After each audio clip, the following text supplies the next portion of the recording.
¿Qué tal? Buenos días a todos.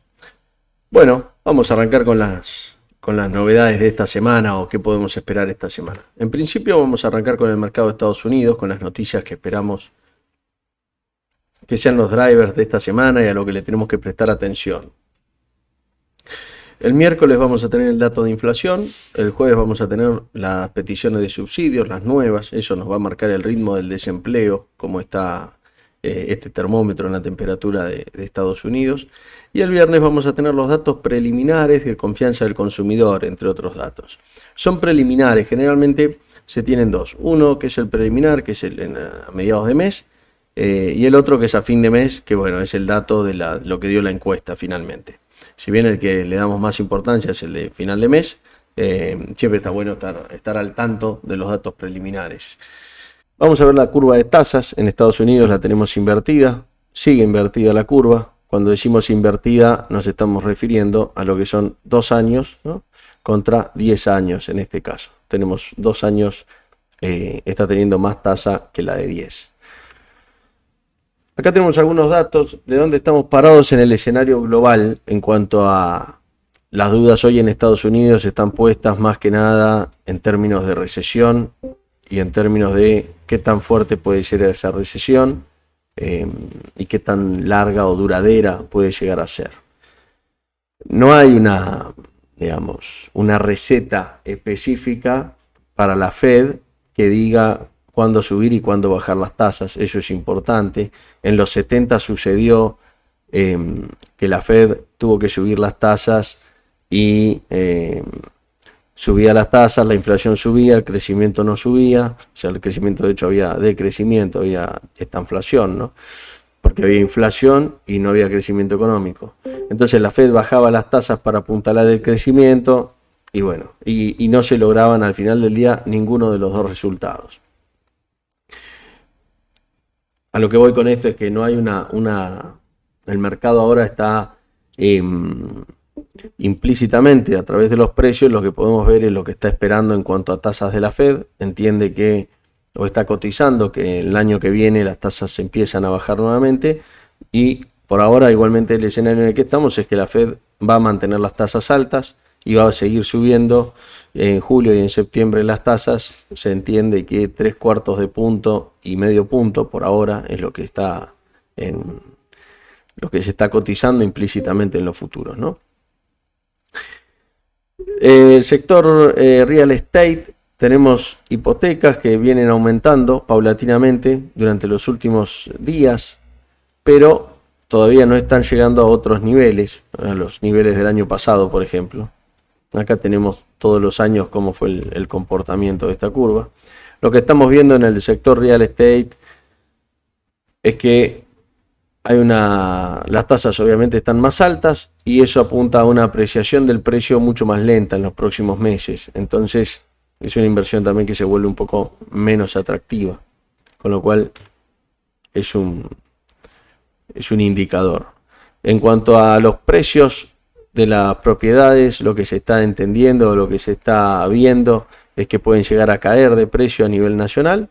Y por otro lado, porque lo que se está viendo en parte es una baja de precios. Se están recortando los precios. De hecho, no sé si alguno ve, bueno, en Twitter o en diferentes lugares que llegan reportes, uno ve cómo los precios de las propiedades se están bajando, ¿no?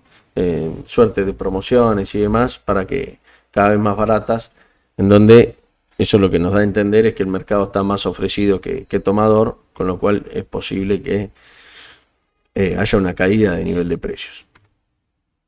Vamos a la conclusión de lo que tenemos que ver en Estados Unidos y dónde estamos parados. Los drivers del mercado van a estar todos relacionados a lo que es la inflación y la recesión, es decir, esto que veníamos viendo. A ver, ¿me confirman si me escuchan bien ahí? Bueno, perfecto, listo, por las dudas. Hoy el mercado está entre esas dos disyuntivas. Inflación, si la inflación se mantiene firme y se empieza a bajar, y crecimiento económico o recesión, ¿no?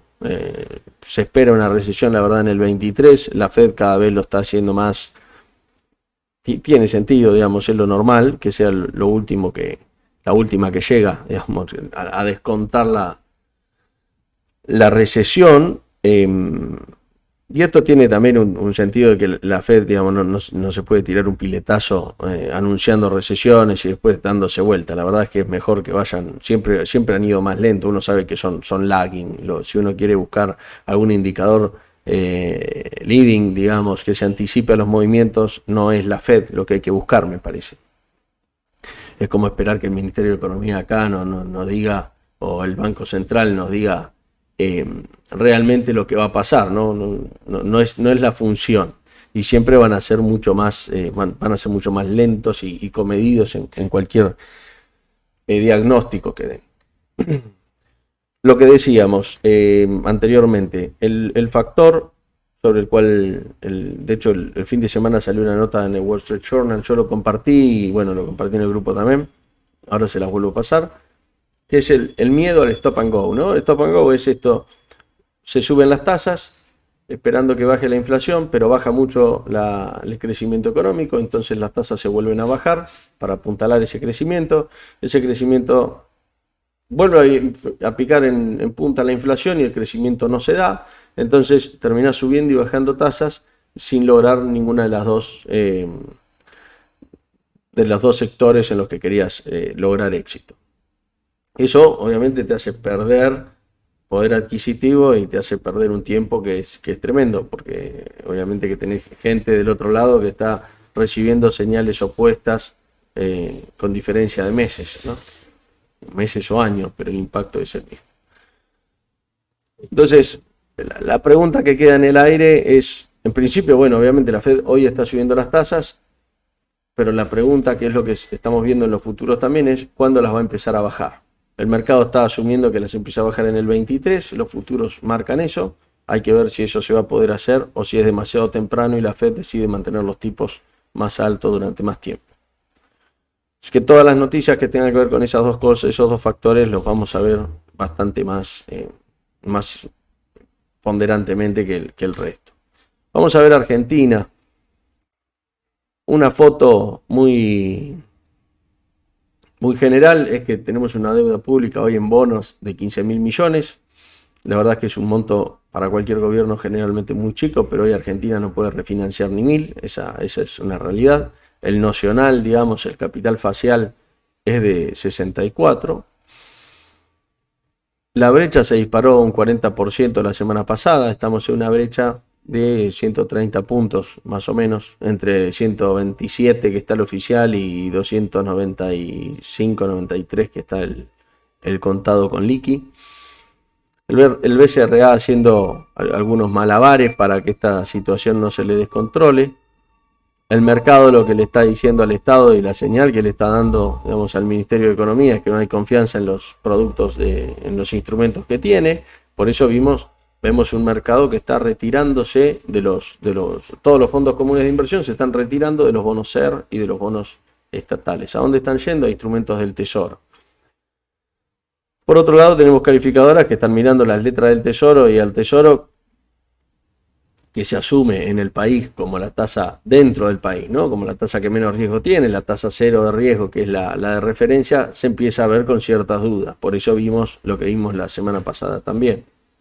Acá lo que les decía de los fondos, ¿no? Estamos viendo dónde están yendo los fondos. Esto es cuando se suscribe un cliente a un fondo común, qué es lo que hace, en qué fondo común se suscribe, cuál tiene fondos que ingresan y cuál tiene fondos que egresan.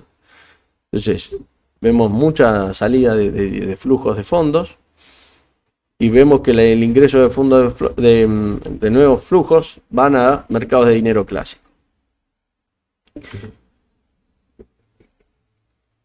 ¿Qué hace ese mercado de dinero clásico? Ahora vamos a explicar cuál es el proceso que hace que la presión vaya contra el tipo de cambio, ¿no? Esta es la curva LECER, que tenemos letras del Tesoro ajustables por inflación, por el coeficiente SER.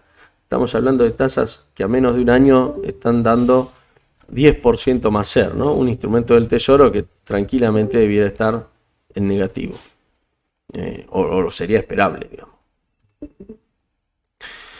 ¿Qué está sucediendo? ¿Qué sucedió la semana pasada? Una explicación muy breve, ¿no? El BCRA prorratea el ELIX. Esto es, abre una licitación, los bancos ofrecen dinero para comprar el ELIX, el Banco Central no lo toma, entonces deja ese dinero flotante. Ese dinero flotante, ¿a quién le queda? Le queda al banco. Es un exceso de liquidez, digamos. El banco no quiere tener esos pesos, los quiere colocar, no los quiere tener ahí perdiendo. Entonces, ¿qué sucede? Le genera exceso de liquidez en los bancos, entonces los bancos no pueden tomar más fondos. No pueden tomar fondos a plazo fijo porque después le van a quedar los pesos ahí y no tienen que hacer. Cuando no toman fondos a plazo fijo, ¿a quién le cierran la puerta? A los fondos comunes de inversión, que son los que colocan plazo fijo UVA, plazos fijos, etc. Cuando le cierran esto a los fondos, ahora el problema lo tienen los fondos que tienen pesos y no pueden meterlos en plazo fijo. Entonces lo que tienen que hacer es, ¿qué hacen con esos pesos? No se pueden ir al MEP. Entonces se van a la caución, que es el instrumento realmente que el menor riesgo tiene. Bueno, de hecho, en el 2001 las cauciones se pagaron sin problema, cosas que hablamos durante esta semana, ¿no? Pero se van a ese producto. Cuando se van a la caución, claro, la tasa de caución la vemos que pasa de 40 puntos, 45 puntos a 15 puntos, porque hay un exceso de oferta de golpe en la caución. Pero eso abre la puerta a que otro jugador, que no es el fondo, porque no pueden estos fondos comunes, pero que otro jugador se financie al 15%, al 10%, al 3%, a lo que esté, al 25%, pongámosle. Es muy barata la tasa al 25%. Si dijimos una LECER que paga 10% más inflación y una tasa libre, una tasa fija que está, podemos decir, en 70%, 75%. Si vos te financias al 20% directamente, tomás caución y te colocas en un bono, en un TO 23, digamos. Más allá de los plazos, digo, ¿no? Porque eso después se puede ajustar, pero conceptualmente hay una diferencia de tasas muy alta. ¿Qué es lo lógico? ¿O qué es esperable? Bueno, que alguien se financie al 15%, al 25% y se ponga en dólares. Digamos. La verdad que el cálculo es que puedo perder. Si sabemos que el dólar va para arriba, digamos, podemos discutir si va antes o si va después, pero sabemos que el camino es hacia arriba. Tiene sentido que alguien que le ofrece financiamiento barato tome el crédito y se compre dólares. Así como si uno tiene financiamiento barato en una fábrica, va a comprar materiales o dólares, pero generalmente va a comprar materiales por el problema de la escasez después. Bueno, eso dependiendo de la decisión de cada uno, tiene sentido. Y hoy tiene sentido para el inversor hacer esto. Operaciones, oportunidades, digamos, para analizar, no para hacer, ¿no? O digamos, mejor dicho, para analizar, para que cada uno las haga, la piense o la discutamos en el grupo, no es una recomendación, digamos, esto. ¿Qué tenemos? De un lado tenemos un banco central que, haciendo una analogía, es un boxeador que tiene un ojo cerrado y está peleando con una sola mano, ¿no? Sabemos cuál es la presión que está teniendo. Y por el otro lado tenemos el mercado de ROFEX, tenemos los instrumentos de LECER o las letras, con lo cual se habilita una operación y todos los incentivos están dados contra el Banco Central. El Banco Central no está firme, con lo cual es como decía antes, ¿no? Tenemos un boxeador que le falta tiene un ojo cerrado y la verdad es que es ir y pegarle del otro lado. O sea, es bastante clara la jugada y los incentivos están en ese sentido. ¿Por qué digo esto? Si hoy un inversor va, se compra LECER y usa esas LECER como garantía y se compra futuros de ROFEX, está teniendo una posición larga en el dólar oficial. Y por otro lado, las garantías que tiene están actualizadas por el tipo, por la inflación, digamos. Con lo cual no hay costo de oportunidad, o el costo de oportunidad está pagado por esa tasa de inflación. Con lo cual, ¿qué le puede salir mal al que hace eso? El único escenario que sale mal es que el dólar baje, el dólar oficial baje, pero con una brecha del 134%, para que baje el dólar oficial tenían que empujar primero el contado con liqui hacia abajo, lo cual sabemos que es difícil, pero es lograble, digamos. Un shock, un susto en el contado con liqui es doable, digamos, se puede hacer, es asible, no, asible no, es realizable, pero lo que no pueden hacer, o es muy difícil, es que puedan bajar el oficial, sería absurdo. El tema, bueno, obviamente en los futuros tenemos una tasa que es la implícita, que es, hoy por ejemplo uno está comprando un futuro, o el viernes mejor dicho, a diciembre en 180 pesos. Bueno, entre 127 que está hoy y 180 hay una tasa. Esa tasa en algún punto uno cuando está comprando la convalida. Entonces, por un lado tenemos esa tasa que es la que estamos pagando, que si el futuro vale menos de 180, esa es una pérdida que tenemos, y por el otro lado tenemos la ganancia que obtendríamos por tener una LESER o una letra o lo que fuere, que el activo que elijan, en garantía. Yo pongo LESER porque me parece que tiene sentido y estamos hablando de un instrumento a nivel Banco Central libre de riesgo. ¿Cuál es el riesgo? Bueno, obviamente un tipo de estilo Plan Bonex en donde se reestructuran todas las letras, te enchufan un bono, te quedas sin garantías de ROFEX y el tipo de cambio no sube o sube después. Entonces primero te liquidan garantías y después sube el tipo de cambio. Ese sería un riesgo que es difícil porque generalmente estas cosas se estila o se hacen todas juntas, no se hacen por partes, porque si no también hay otro que se va a beneficiar. Como le va a pasar a uno que se va a ver perjudicado, va a haber otro que se va a beneficiar. Hay otra operación que puede ser, por ejemplo, la compra de LESER. Entonces ahora tenemos una garantía colocada en instrumentos SER, tomamos caución, con eso compramos un bono dólar link y contra ese dólar link vendemos ROFEX. Entonces, entre el dólar link y el ROFEX hicimos el sintético de tasa. Y después tenemos la LESER que otra vez nos garantiza, digamos, la actualización de nuestras garantías a el índice de inflación. Eso en tasas netas, digamos, absolutas, nos va a dar arriba del 100, porque si la LESER solamente nos está dando como un 60-70, y además tenemos el sintético, bueno, es esperable que nos dé arriba un 100. Estas son las operaciones así que me parece que tiene sentido mirar, porque es donde digamos, el central, esto no es un secreto, ¿no? El central lo ve. Y por más que uno diga, o que uno a veces, yo hablaba el fin de semana por ahí con algunos amigos, y que no sea el mismo jugador que está haciendo todo, que no es el mismo que está colocando los fondos en caución y que del otro lado se da vuelta, pero el mercado en sí funciona como un solo jugador. Entonces, cuando los incentivos están así, va a haber uno que solamente está comprando ROFEX, por ejemplo, va a haber otro que solamente está tomando caución y está comprando LESER, y va a haber otro que va... Al final del día, la consolidación de todas esas operaciones genera que lo que se está haciendo es esto que veíamos recién, ¿no? Alguien está tomando caución y la está colocando contra el Banco Central, débil, y la verdad es que tiene todo para ganar, me parece. Es el sueño de Soros, digamos, ¿no?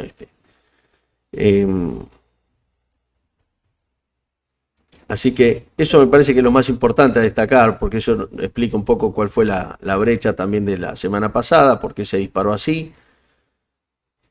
Y me parece que es lo más destacable. Después vamos a seguir viendo operaciones en equities y en futuros durante la semana y durante el día. ¿Qué va a pasar de acá en más en conclusión de Argentina que tengo yo? Y atento a los comentarios de Bataki, que acá no lo pusimos, tampoco había tanto para mencionar, digamos. Por lo menos lo que yo rescato del discurso de hoy es que no hay mucho, más allá de algún furcio que habló de que la Argentina eran los que estaban en la sala o los que estábamos acá en Capital con Canilla, ¿no? El resto no era parte de la Argentina. Y de que van a usar la plata de todo organismo público que tengan a mano, ya nada, hasta la plata para los bizcochitos van a ver si no lo pueden agarrar. Es que no hay mayor plan. O sea, el comité de deuda en pesos no sé qué va a ser un comité de deuda en pesos, pero la conclusión que van a llegar es que sería bueno que se queden con los depósitos. Es lo único que se me ocurre, que pase un comité de deuda en pesos. No. Nada bueno va a salir de un comité de deuda en pesos después de estar tomando deuda en pesos hace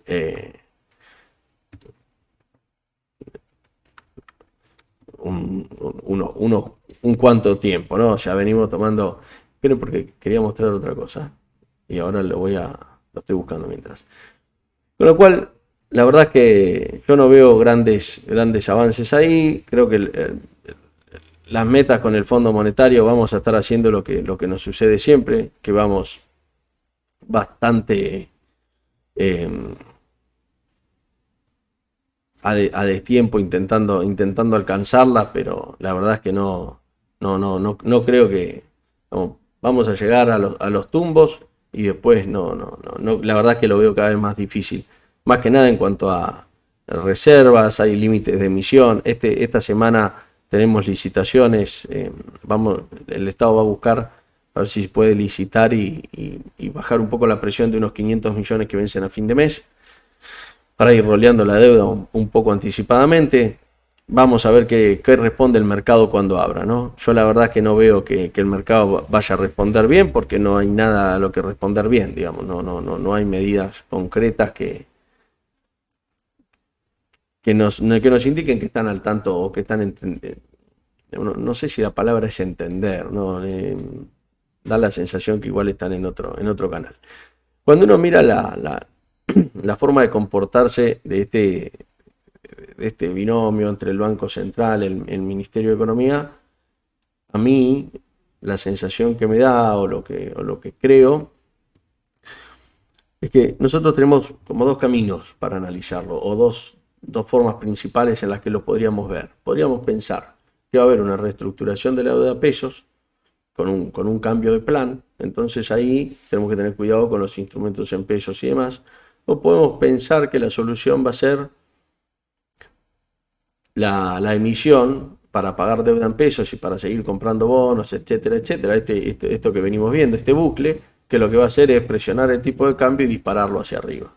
Si nosotros tuviésemos que analizar, por ejemplo, a nivel convertibilidad, reservas contra pasivos, y hacíamos este cálculo hace unos 2 años, nos daba más o menos 178, 180 pesos por dólar. Si lo hacemos hoy nos da como 8.000.